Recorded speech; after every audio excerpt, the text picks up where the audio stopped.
Your zucchini looked perfect yesterday, and today it's completely covered in white powder. Sound familiar? What is that stuff? Is it silently killing your garden right now?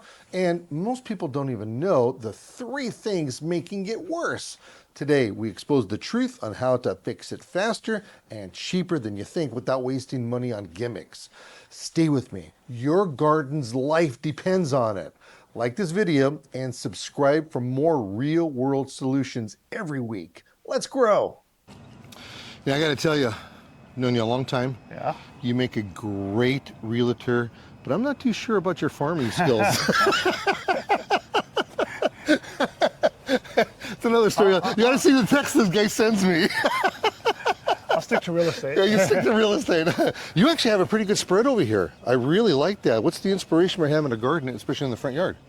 I have no room in the backyard. Oh, is that what it is? Yeah. Okay. Now, where we're standing, is this typically a full sunish area? Yes. Okay, so we're kind of in the shade right now, but that's just because it's morning. Because it's morning. Yeah. The sun will get over here and And then it'll blast down Right. in this direction over here. Okay. So you called me for a very specific reason, and I forced myself to come down here. Thank you, Nick. Yeah. You see, this would have happened. This guy used to be my neighbor, and then he realized how rowdy the neighbor was, and then he moved. I moved, and he follows me. He found me. What are you gonna do? Okay, so we have behind us a bunch of zucchini. Yes. Right? Zucchini squash. And what's really interesting is that here on this side, you've got a plant that is absolutely perfect, looks great, there's no damage to the leaves or anything. Has it started producing it? This one has not. Okay. Now there's a reason why this one is doing well. First, before I get, come on over here for a second. First, I got to ask you, are you always planting zucchini in this area? First year. First year, okay, that's very important. Because Usually it's over there if I do. perfect. Usually with a lot of our crops, we want to plant them in the same spot every 3rd year. Okay. So every year is not good for the soil because it depletes the soil. And with these guys, the squash, what ends up happening is that it could leave behind different types of diseases. Oh. And even though there was nothing that was planted here before, and especially did you have cucumbers in here? No. No. Okay, good. Because if there's plants in the same family, then those family plants can leave diseases behind. Oh, I see. Yeah. So anyway, that one's doing well right now Right. because it's getting more sun. Correct. It's burning off faster from the sun. By the time these come over here, these are getting less. Okay. Now we're witnessing a lot of moisture on these leaves right now. Where's that moisture coming from? Sprinklers. Sprinkler system, even though you have a sprinkler system. A separate one for the plants, Yeah. but the lawn sprinklers. They're flourishing. They're doing their job. Yeah. Okay, so that's number one problem. Okay. Okay. So the leaves, because they're real big leaves, it gives them the opportunity to collect moisture, which in turn will help turn it into a powdery mildew, which is a fungus. Okay. All right, it's a fungus. It gets on there, and when you get that really whiteness on the leaves like this, Right. what happens is that it stops the plant. The leaf stops talking to the plant, and you don't get a good exchange of starches and sugars from the sun with chlorophyll and all that into the plant. So it's going to stunt the plant. Oh, okay. And part of that you can actually see because some of the leaves that you have here are much smaller Right. than the ones that are really big. Right. So that's part of the situation. Now there's a lot of different ways, some things that we got to do. First and foremost, I already talked about the first and foremost. That was don't plant every rotate the crops. The second one is to leave plenty of room, usually 2 to 3 feet between plants. So this actually isn't that bad. Okay, you get a couple of feet in between of them. So we do that because we want to have the air circulating through the plant as much as possible. Okay. In this particular instance, if there's some way that when these sprinklers turn on, you can sit here with an umbrella while you're drinking your coffee. I'll call you over. We can stand here. Yeah, that right there will help this tremendously. Okay. In fact, I'm almost thinking that's the number one culprit. Okay. The other thing is this: when you have insects, ants, butterflies, beetles, flies, they'll sit on a damaged plant, or damaged leaf, and then they'll go sit on the good leaf. Oh, and they can transfer it that way. I see. Can't do a whole lot with that. Now, we don't want to take and start spraying all kinds of nasty chemicals on this kind of stuff, because with any type of fungus, you're really not killing the fungus. You're controlling it as best as possible. It's really difficult to eliminate it 100%. And you really don't want to bring out any nasty chemicals on here, because chances are you're growing these to eat them in the first place. Correct. I mean, you've got one zucchini over here that if you blink your eyes is going to turn into a torpedo. Yeah. It's already pretty big in size, right? So, and that's it. Oh, by the way, and if you want to encourage more flowering, you have to harvest those. Okay. Yeah, wait till the zucchini gets 6 inches to 8 inches, harvest that, and then otherwise what's happening is that the plant is putting all its energy into that to grow bigger and bigger and bigger. Now, if you want to grow that so you could harvest the seeds to plant some other time, that's a different story. Okay. We usually do that at the end of the season, though. Okay. Okay, so what are the kind of things? Do you like spraying stuff on there, or? Not really. Not really? Prefer not to. All right, so, and that's good. Well, you're out of luck. All right, there's home remedies that people say can work. First and foremost, believe it or not, fighting water can actually work.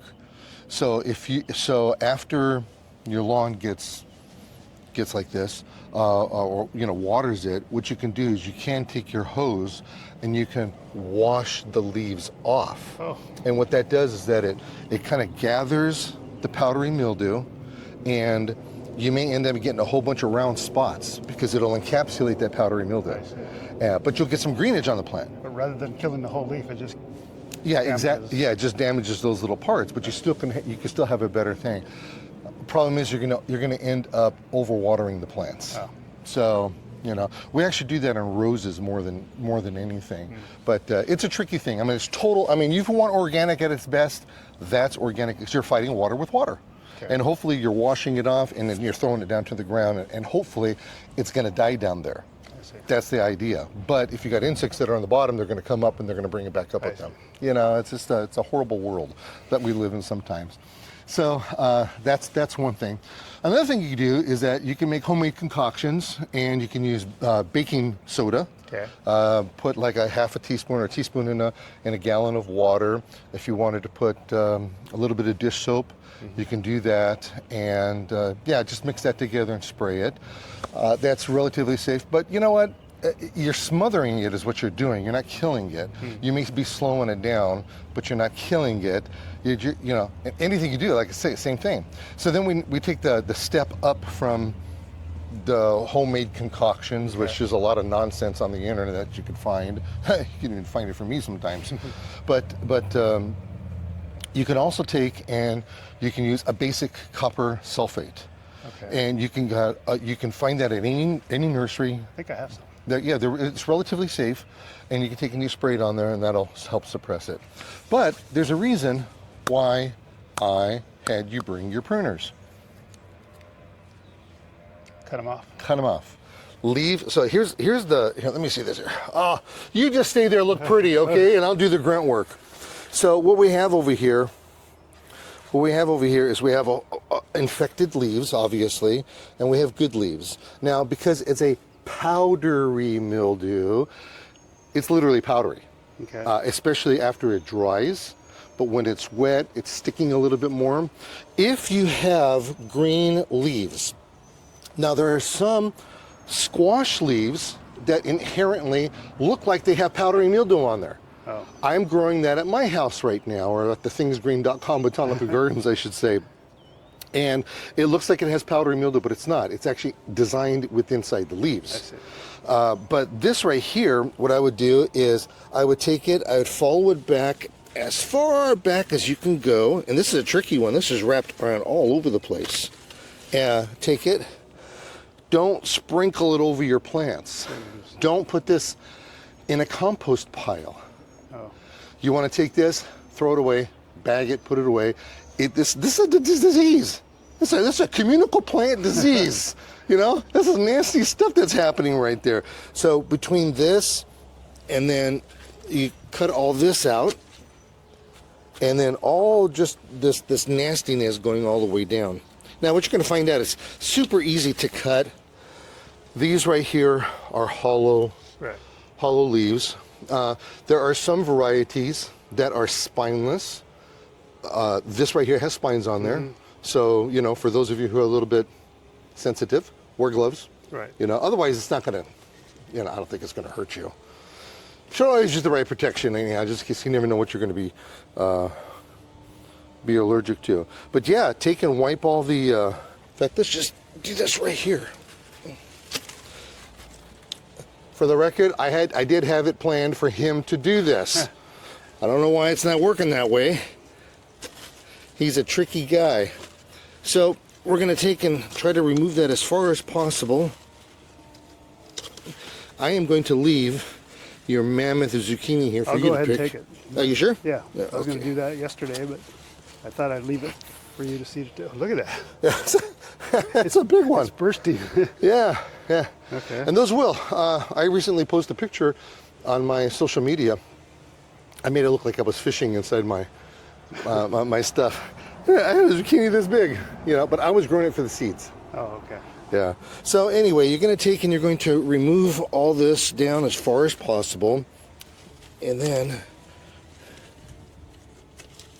again, because we have, and try to take it as close to the stem as possible. Okay. And because we have new growth, we do have some damage over here. It's coming on this direction over here. Hopefully, you know, how are we going to circumvent that? You know, we got to really stop the water from hitting it. That would be the best thing. But this right here is the next best thing for it to do this. And then hopefully this will just start growing like crazy. Because the plant's trying to put energy.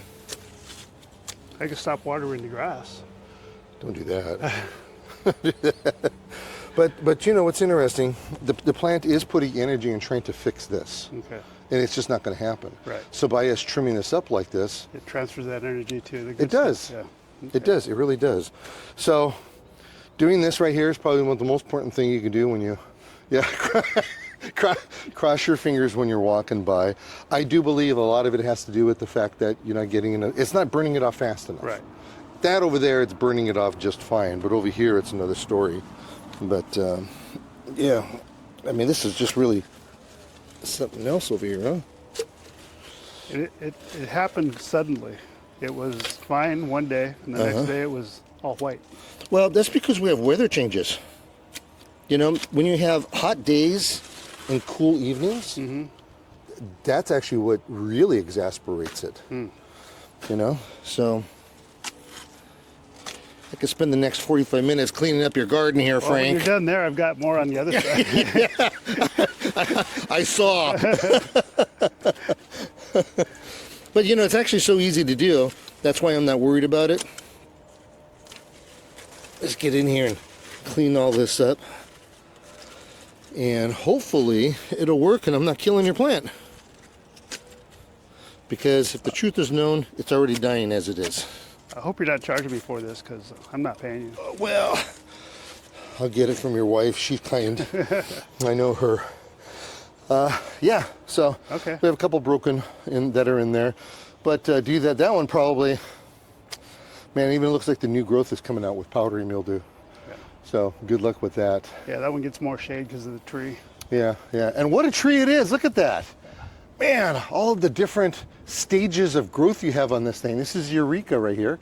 Eureka lemon.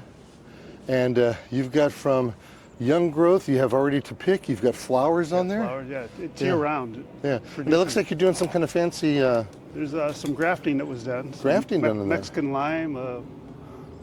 What is that? This is Mandarin. Satsuma, mandarin.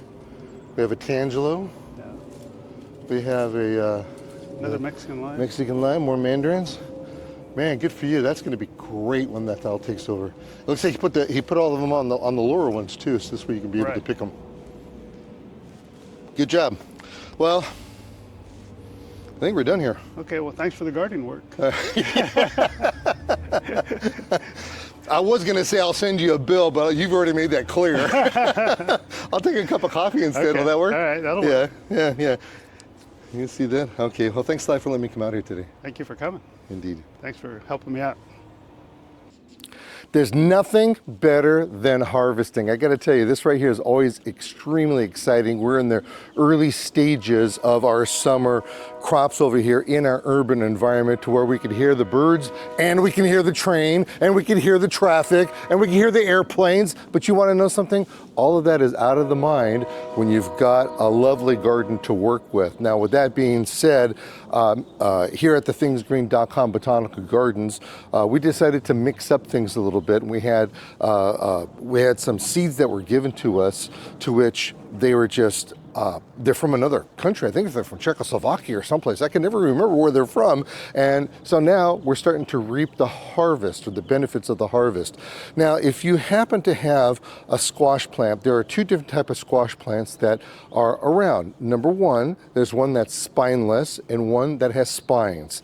And I think these are all spines. Yeah, these all have spines on them. Ugh. You will, if you are a little bit sensitive to all this, you are hands down going to break out. So maybe you want to take and bring a pair of long sleeve shirts or blouse or whatever the case may be, maybe even some gloves, because these things do have a little bit of an owie in here. Now, when we end up taking and harvesting this right here is really important. You just don't want to take and start pulling stuff out, because with our soil over here, because it's the absolute most premium soil there is, the roots are going down as far as they can, but it's still a very loose soil mix. So if we start yanking on this, the whole plant's going to come out, and then an acute state of rigor mortis is going to set into these things.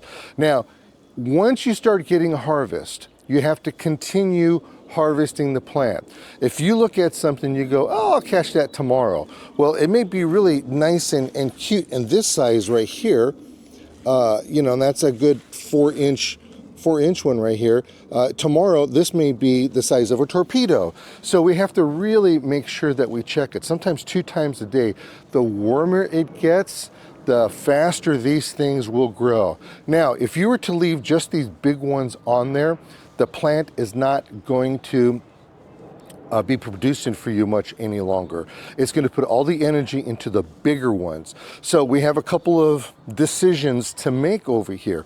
Like, for instance, here, to me, this is the absolute perfect size. And what I like to do is I like to use this knife. We keep the knife out here in the yard. And here we have our zucchini. And way out here, it's kind of hard to see, but we do have a thing, and we're just gonna cut it a little bit. And see how we cut that? We just cut that a little bit. Sometimes you could just barely score it and it comes off. You still have a little bit of a blossom over here. No problem with that. It's a good thing to have, but you just take it off, and now you take it and you can cook this. Now, here's one that if it would have been better to have picked yesterday or even last night. And if we come over here and take a look at this, we can see how this one, and by the way, this plant has spines. Here's another zucchini that's sitting right here. We're just gonna score this like this, cut it, and there you go. So you're not gonna end up buying stuff like this that's a little crooked or anything in the store. You're gonna be buying them that's pretty much more like this one right here. And then I don't know if there's any more. Let me take a quick look over here. We do have this one. We have this one right here. This one is going to end up being picked tomorrow. So it won't be there. Typically it's kind of fun to have like a basket, so where you could put all this stuff in so that it doesn't get all messed up.